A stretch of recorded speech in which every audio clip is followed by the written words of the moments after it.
Welcome to our channel. Today we how to log into Blue Cross Blue Shield portal, secure access guide step by step clearly. To log into the Blue Cross Blue Shield portal, start by opening your web browser. In the address bar, type in the URL for the Blue Cross Blue Shield portal. Hit the enter key to navigate to the site. On the home page, look for the login area. This is typically found at the top right corner of the page. Click on the Login button to proceed. You will be directed to the login screen. Enter your username in the designated field. Make sure to double-check for any typing errors. Next, input your password in the password field. If you have forgotten your password, click on the Forgot Password link for assistance. After entering your credentials, find and click the Submit button.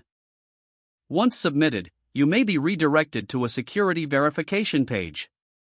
Follow the on-screen instructions to confirm your identity.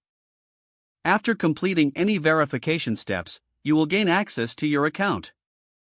Explore the portal to find your medical information, claims, and other resources. If you encounter any issues, look for the support option at the bottom of the page. Here, you can find FAQs or contact customer service for help.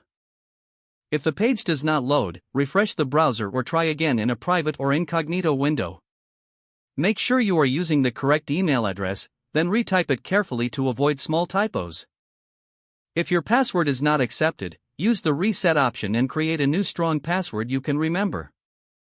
Check your spam folder for verification or security emails, then complete any requested confirmation steps.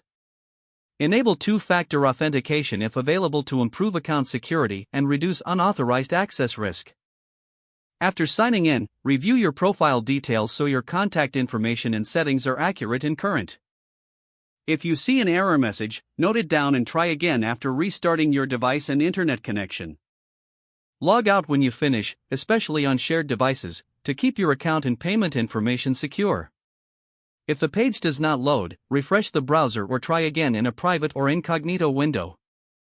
Make sure you are using the correct email address, then retype it carefully to avoid small typos. Don't forget to like this video and subscribe to our channel for more step-by-step tech guides.